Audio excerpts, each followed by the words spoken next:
that's all I do is work on the virtual side of everything and talk to the Army and show them things that there will be no Polar Panthers today. We will resume next Tuesday. Anybody that would like to order a Lady Panthers basketball T-shirt, order forms are in the office. Forms and money are due by the end of the day today. Any student that would like to sign up to visit with a college representative from Northwest Missouri State, they will be here on Wednesday, November 28th. You can sign up outside the guidance office. At this time, the following students please come to the office. You boss. Tracy Biggs and Amara Reddick. Thank you and have a wonderful afternoon. I'll say like you're the boss. Like, hey. So basically, like I said, I'm the virtual recruiter. So what we basically do is just show everybody what an Army base looks like, a reserve base, and kind of show them different key jobs in the Army. And today I'm bringing a K9 unit all the way from Texas, and they're basically going to show you what the Army does in training dogs and kind of give you some useful information about that job. And then at the end, you guys can ask any questions you want if you have any questions for these soldiers. We got 3 of them. They're K9 units at the K9 unit in Texas, and I'll let them introduce themselves, okay?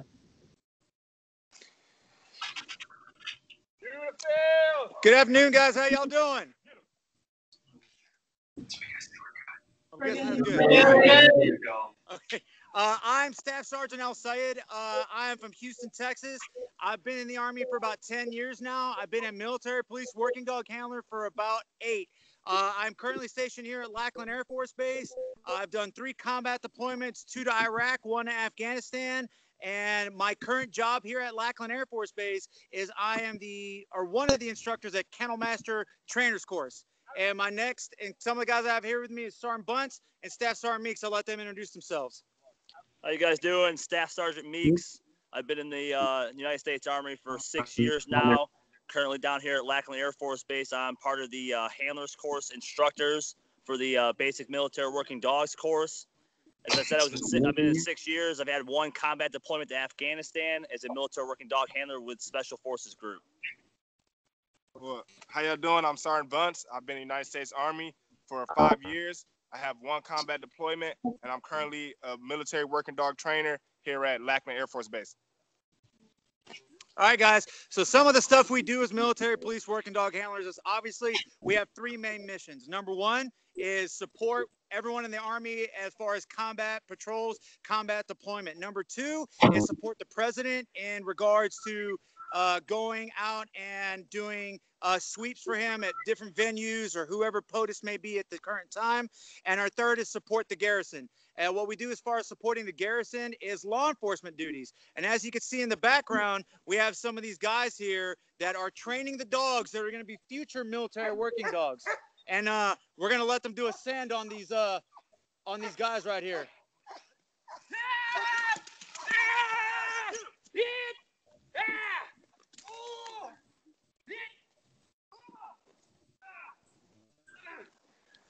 So what you guys saw was one of our military working dogs in training getting sent on what would be a subject or a bad guy in the field. And what Sergeant Bunce specifically does here at this course, which is called the dog training section or dog training school or military working dog course, is train these dogs to get sent out into the various different missions they may accomplish in the Army. And number 1, of course, is, like I said, deploy to support the troops in the United States Army, and then support the president, and then support the garrison. So what we're seeing out here is a bunch of these handlers getting trained, or excuse me, a bunch of these dogs getting trained to be future military working dogs. And as you can see, we have different various environments we train in, and the level of training we do with these dogs is extremely extensive because, of course, the number 1 thing is go out there and support. I'll let Sergeant Meeks and Sergeant Bunce turn it over to the kind of talk about what they do in each one of their section. Like we said, Sergeant Meeks is an instructor over at Handlers Course, which when y'all enlist in the Army would be your first stop. Thank you, Sergeant Al. So as Sergeant Al said, I'm an instructor at the Basic Military Working Dog Handlers Course. So when you guys go to your basic and AIT upon graduation as a military working dog handler, you're going to come over to Lackland Air Force Base. Lackland Air Force Base, you'll do the military working dog course, which is 11 weeks long. 11 weeks long is broken down into 3 blocks of training. Block 1, which is a couple weeks, about 2, is all about veterinarian support. and medical care for your military working dog, which is super important for us as we deploy all over the place. Block 2 is going to be handling with basic obedience and also patrol work. As you saw right here in the training in the background, they're all doing patrol work back here. When we talk about patrol, let's talk about dog biting bad guy. And then at the end of the 11 weeks, we have block 3, which is all substance detection. And substance detection is the dog's ability to sniff out explosives and or narcotics or drugs. All right, how you guys doing? I'm Sergeant Bunce. Like I said, I train the actual dogs to do what they need to do. I get them at about a year old, and we need these dogs to find either explosives or narcotics, and to find bad guys. So that's what I do. I get the dogs. They're nothing but a year old. They're a puppy, and they work for a Kong. They work for a little toy, and I manipulate them through socialization, through play with me, to get them to do what I want to do. So the dogs don't get any other play until they work, in a sense. When they put their butts on the ground to let me know that it's an explosive there, then I reward them with a toy. Or when they bark or show an aggressive response on a person in an attack, they let me know that person is there, so we send them out for a bite. Oh, cool. So in a nutshell, that's pretty much what we do out here. Like I said, we come from 3 different backgrounds. My job specifically, hopefully when you guys enlist in the Army, will come out to me. I am the final stop when it comes to being a trainer in the military working dog world. I train future kennel masters and future dog trainers in your section, and we go over what would be considered advanced integration and implementation of military working dogs in the field. So we pretty much covered all 3 sections of what we do here in the Army as far as military working dog handlers. Do y'all have any questions for us? For you guys to stand up and ask. This is the time right now. Anybody? They're pretty nervous, Art. When do you usually retire a dog? So the retirement age usually varies. What we try to do, of course, we try to keep these dogs in service as long as possible, because the number one thing is they're a gigantic asset to the DoD. So with that asset, we want to keep them in service as long as possible. Typically, the retirement age is going to vary based on will the dog continue to work, and of course, heavens forbid any medical issues happen to the dog where it can't be worked anymore. But the typical age is anywhere between 8 to 12 years old. What's the primary breed that you guys use? So the primary breed, we use primarily German Shepherds and Belgian Malinois. We also use Labradors, and those dogs do not have bite capabilities, but they just find explosives and or narcotics. Anybody else? Come on, guys, this is the time to ask. Anybody's even remotely interested? Don't be nervous. Nobody? You guys, questions for Chris?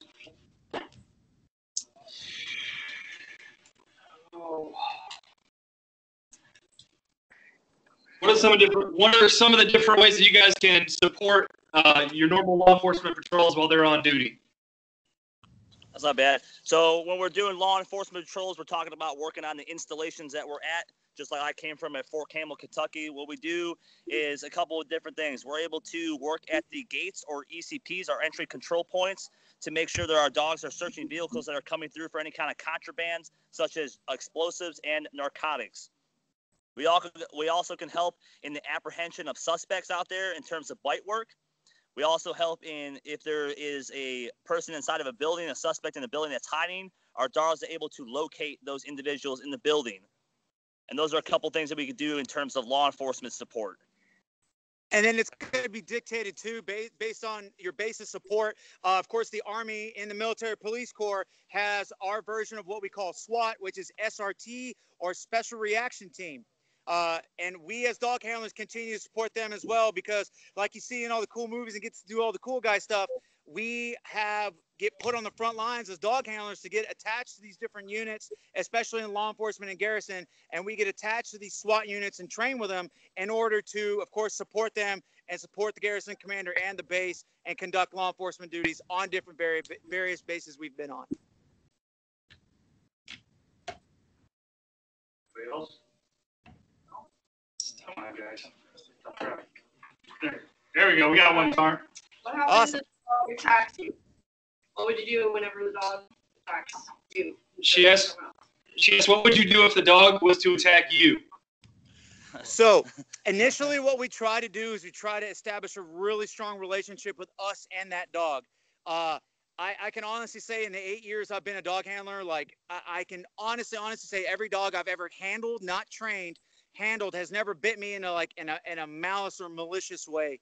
You establish such a strong relationship and bond with these dogs. They get to a point where they understand their role and their relationship with you. And I've never had a dog come up to me, even though they are trained to bite. I've never had a dog bite me. Maybe these gentlemen have had a different story. Sergeant Meeks, Sergeant Bunce.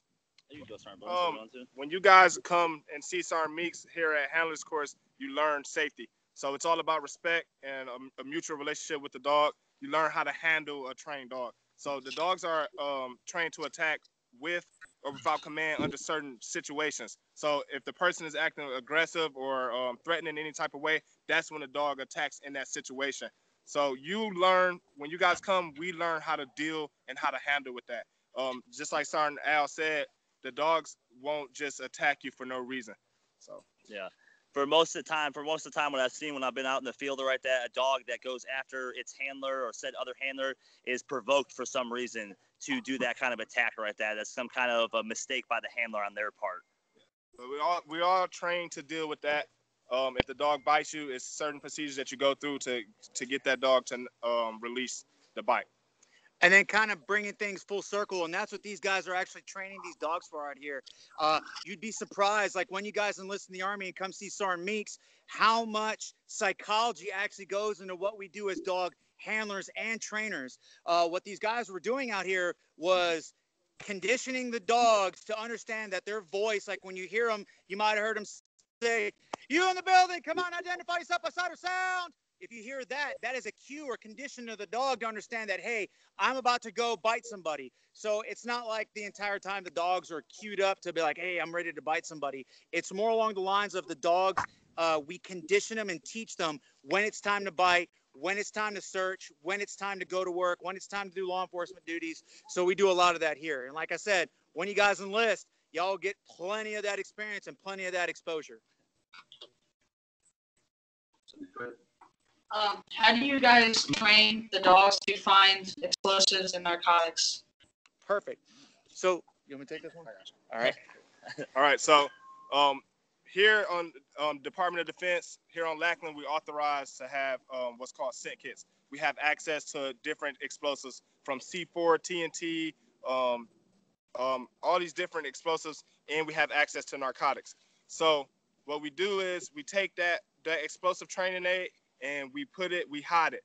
And when the dog's sense of smell is the strongest, nothing that man can make can outmatch the dog's nose. So what we do, we hide it in a box, and when the dog comes across it and smell it, we reward the dog with a toy.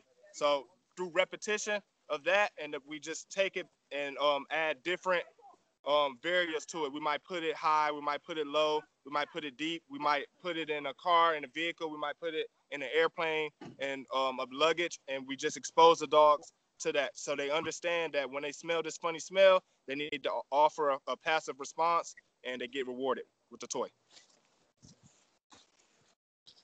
Does that kind of make sense? Yeah. Awesome. What Anybody else else? you guys got, man? This is your chance. If the handler of the dog would go down on the field, would the dog actually go to another person in the Army? So the way it works is each dog is assigned to each installation.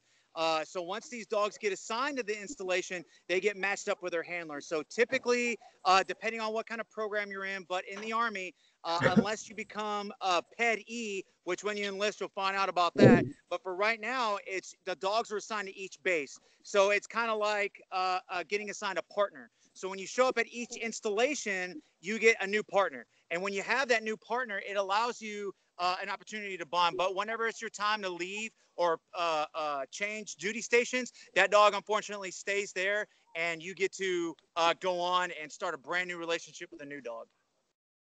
Did that answer your question? Anybody else? Come on, guys. We love questions, and there's no stupid questions. Like, we'll answer anything you got about military working dogs. What percentage of military police officers decide later to become dog handlers? So, as of right now, are you talking about in the civilian world, or are you talking about specifically in the military? Specifically in the military. So, as of right now, you can enlist straight from being a civilian into being a military police working dog handler. Back in the day, whenever I first enlisted in the Army, you had to get hand selected to become a military police working dog handler. And that's what I was fortunate enough to do. I started off as a military police, and then I got selected to be a dog handler. There is right now, as we speak right now, there is no percentage where anyone can be military police then convert to being a dog handler. But if you go to your recruiter right now and ask to be, hey, I want to be a 31-kilo military police working dog handler, you can enlist straight from your classroom in the United States Army as a dog handler. Any other questions? Well, you're the starter. There you go. What do the dog toys look like? Like, do you have any on you we can see? I'll grab them for you right now.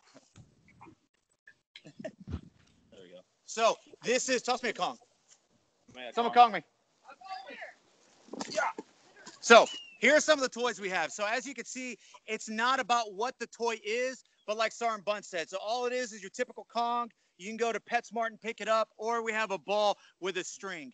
And like Sergeant Bunt said, it's not so much what the toy is, but what the meaning the toy has and how we give it meaning.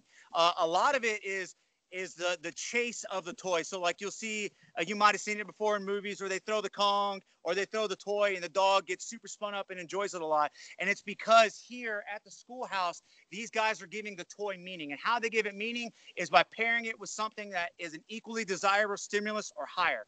And so we use this and we can manipulate behavior based on the toys we have. But it's your standard typical Kong. Like you can go to PetSmart and pick them up. Or you can use any toy that, as long as it's conditioned properly to the dog. Anybody else?